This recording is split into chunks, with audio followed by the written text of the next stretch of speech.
Tennessee number 2, and the debate begins for probably the top 8 or so teams in the nation. And this does seem to be a wide open year of can they make the Final Four? Yeah. If, can Tennessee make the Final Four? How confident do you feel that they could make the Final Four? I'm very confident. I'm as confident as we are that Zakai Ziegler can keep this up. I think that's it for me right there.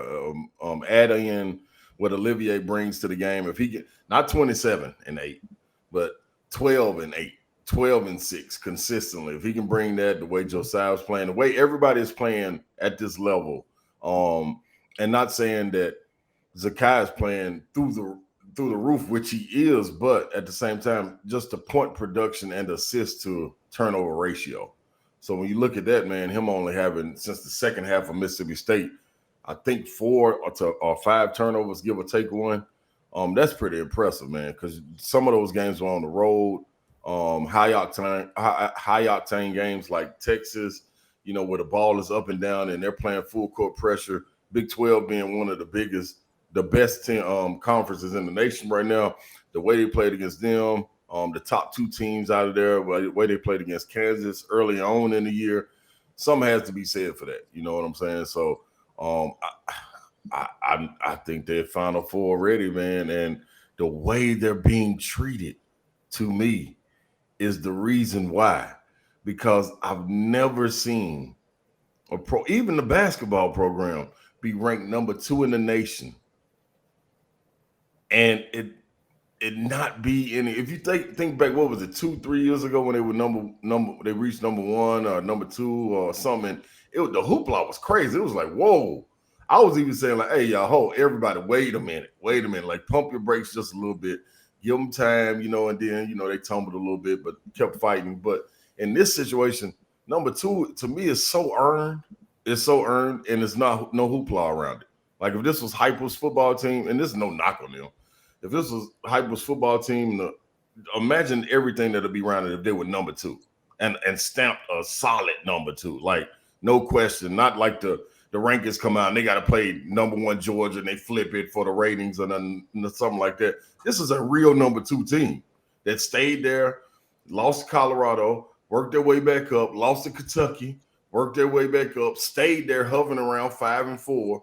People lost in front of them. They jumped in number 2, and there's no ifs, ands, or buts about it. If this was Vitello's baseball team, would we be arguing? I mean, would we be up in arms talking about number 2? I see everybody walking around with Vols baseball shirts and things like that. Why is the fan base, and maybe it's me, maybe I'm too close to the situation, but I don't feel the love really. No, I don't think it is you. And I think Tennessee basketball fans have always been intriguing in that respect. I felt like there were times that they gravitated towards teams that weren't as good as other teams. I'm trying help me with the year specifically, but it was Tony Harris was one of the leaders of the team. Yep. And now Jerry Green made some public comments that didn't right. Now that hurt. Yeah, that hurt. But I just felt like the fan base never really gravitated towards that team and was almost waiting for them to lose. Yep. I don't know why. I don't see that in other sports though. I don't know why. And Dave, I think maybe that's why it's touching me so much because even that's my sophomore year, which was Tony's senior year, we were ranked number 4 in the nation, right? And it didn't feel like we were number 4.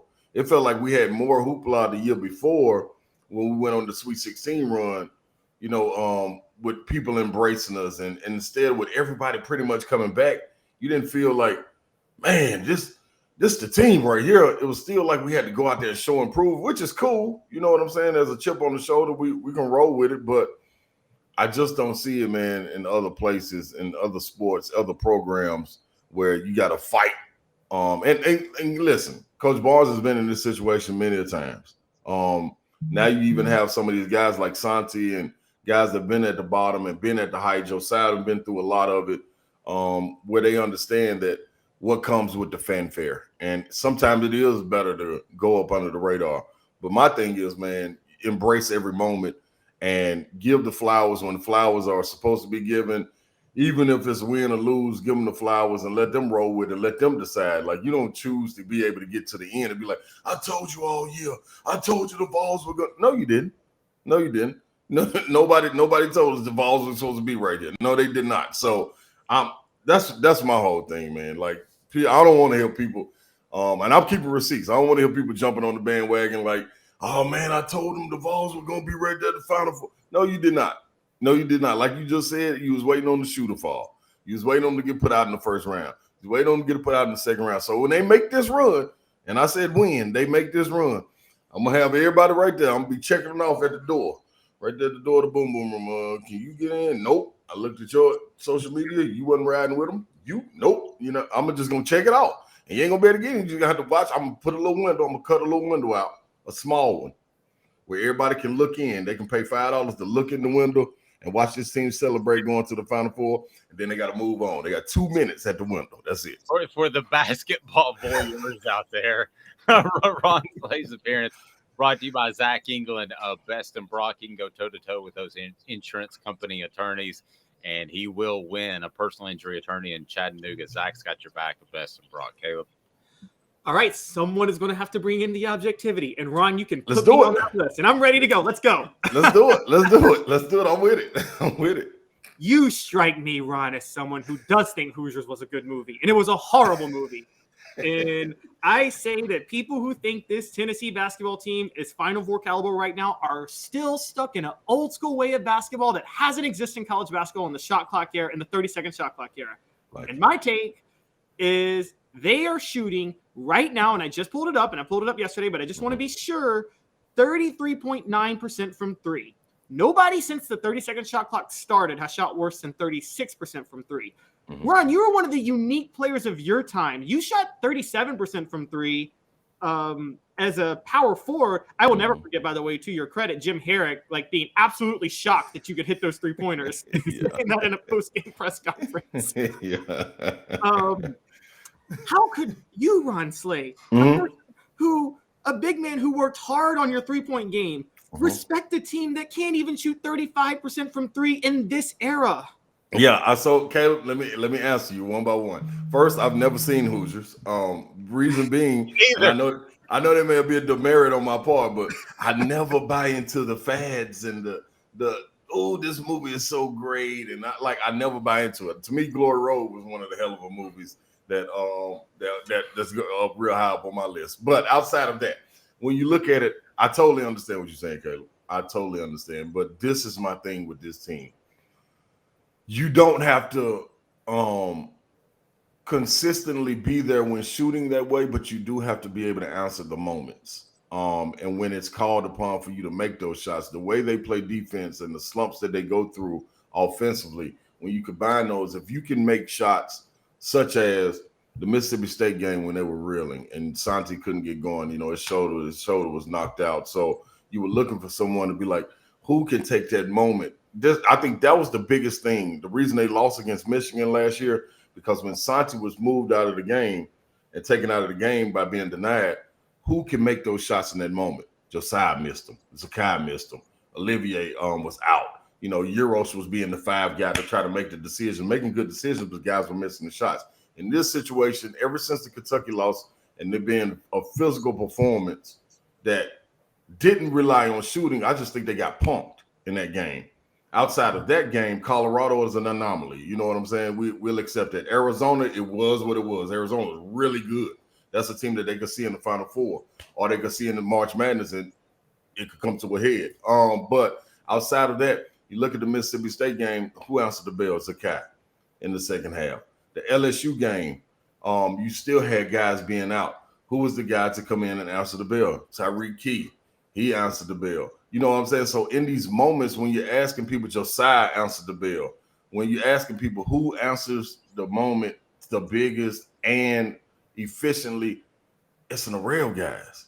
You know what I'm saying? I think this is what they were missing when it comes down to the numbers. Now, that's one thing I'm not a numbers guy. I hate numbers because I'm more of an eye test. Put me in the moment and see what I can do in that test, because one thing for sure, if I'm not shooting well, you better not have nobody else shooting the ball coming down the stretch of this game. I tell you that. I don't care if I'm 25% in this game.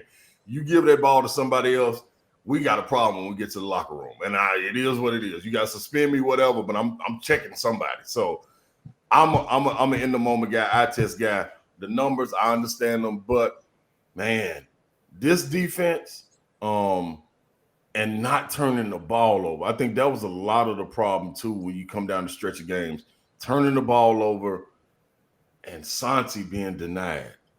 I'm okay with Santi being denied. Now, to me, it doesn't look like people are standing around just keep running Santi off the bottom double exit screens at the low block trying to get them open, and they just switch it.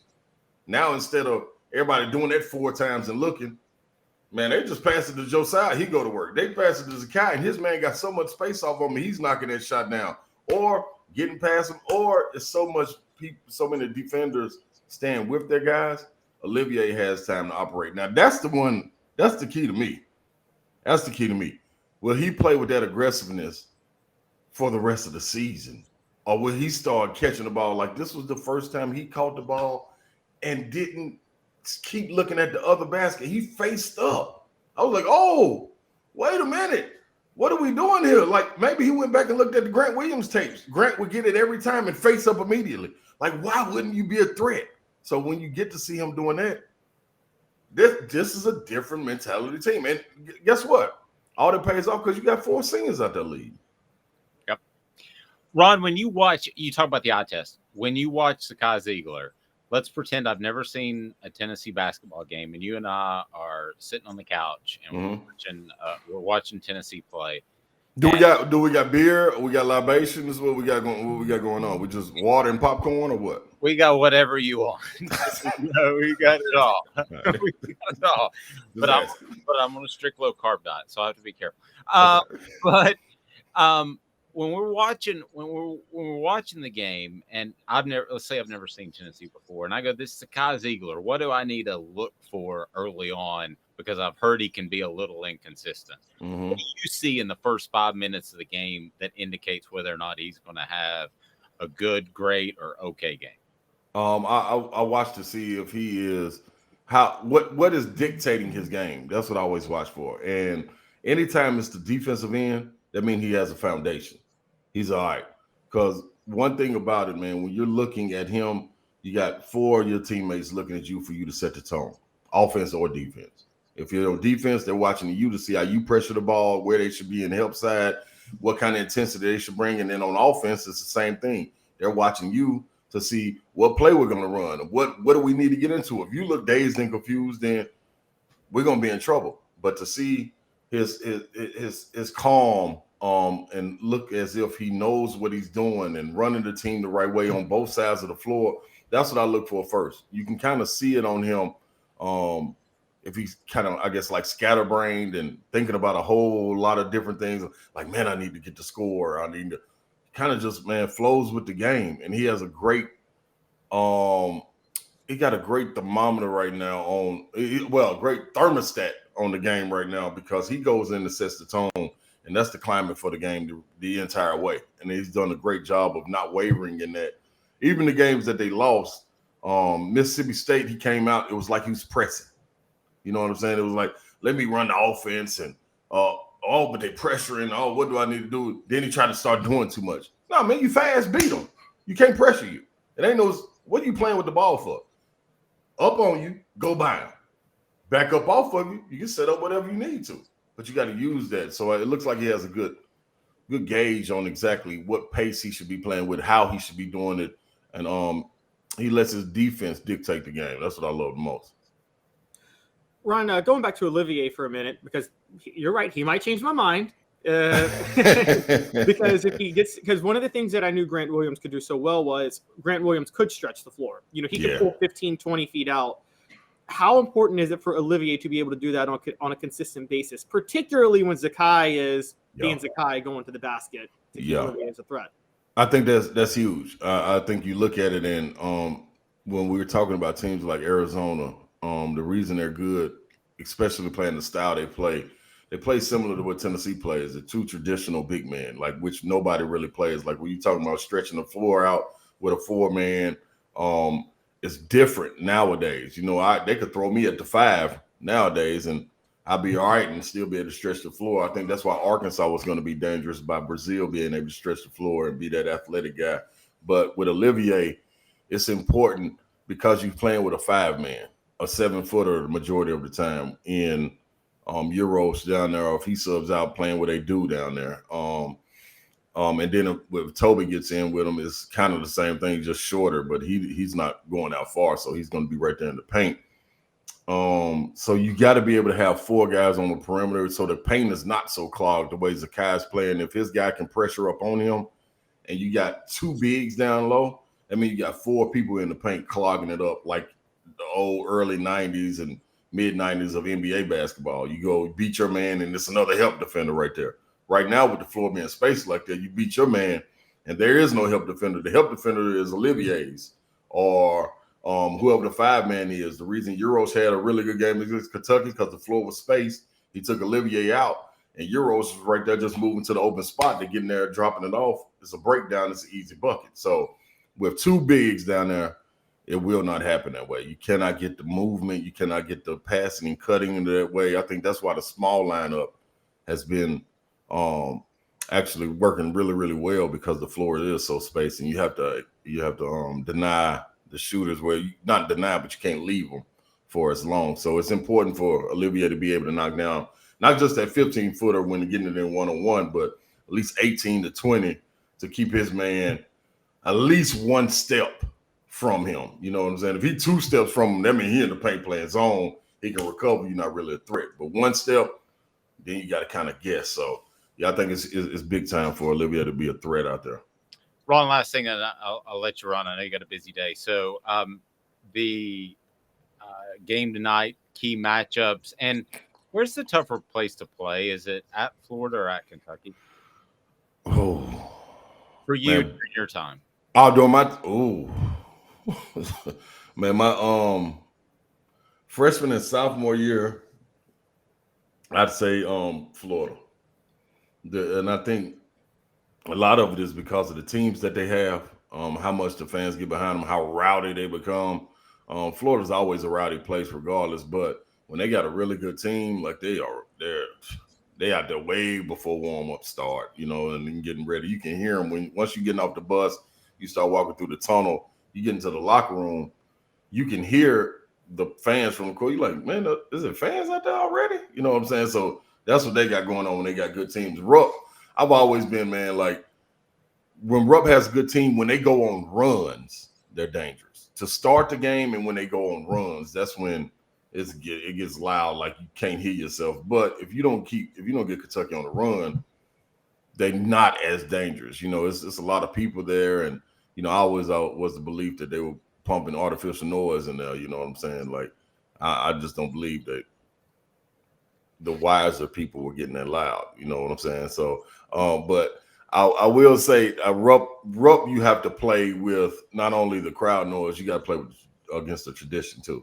So you got to play against them banners and stuff hanging, which brings a different dynamic to it. So Florida, when they got a good team, Kentucky, when they got a good team going on runs, you know, along with the tradition and everything else. And any keys tonight that you're looking for in particular? Yeah, man, they got to keep Castleton in a box. You know, keep him below his double-double. I'll accept 10 and 8 from him. You know what I mean? He'll probably change a couple of shots by 3 blocks, but keep him right there. Don't let him be igniting transition runs with long rebounds and kicking it out, letting Will Richards and those guys get hot, letting Lofton get going. Like, you got to keep those guys at bay and kind of keep them under control. Fudge is another guy that's a wild card for them that you got to kind of keep your eye on, especially when it comes to offensive rebounding. I think that's going to be one of the biggest things, the way he goes to the board so long and Castleton taking up 2 guys. You got to be able to match their intensity. But I do think full court pressure could force them into playing.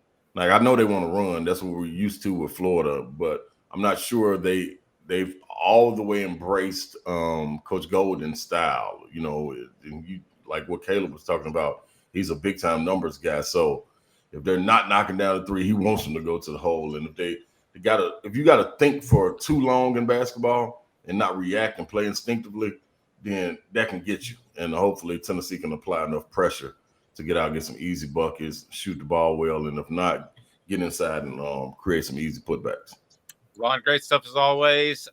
SEC Network 104.5 The Zone, and just absolutely keep crushing it. We appreciate you, and have a fantastic day, sir. All right, what's up with y'all in the chat? I see y'all, man. What's happening on the trade? Well, we were discussing Peyton Manning. Okay. Just because Tom Brady retired. I saw that. Okay.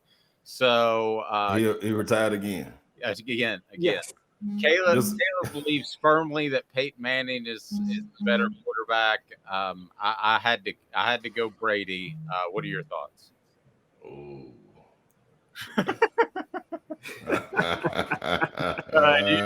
You want to know? Peyton is my guy, man. Peyton is my guy. It's only one way I can vote with this. Peyton Manning. I gotta go Peyton Manning. I would love to have an unbiased approach, but with the relationship with Peyton and me being able to watch him work, come back in the offseason, and the things that, like, I remember being up there in the summer in the complex. Probably was my junior year. I was up at rehab, and Peyton came back. Dante Stallworth and all those guys were there. They were in there doing 7-on-7. And man, this man, I'm sitting there doing my box jumps. My box squats outside, just watching them, me and Chad Newman. And this man was calling audibles in 7-on-7. I'm like, dude, you just got here. Like, y'all, it ain't like y'all been in film. You know what I'm saying? This is just, they break the huddle. Hey, man, boom, bam, bip, call the audible, and it's a whole different route. I'm like, is anybody watching this? This man is a scientist in 7-on-7, and he worked with these receivers before.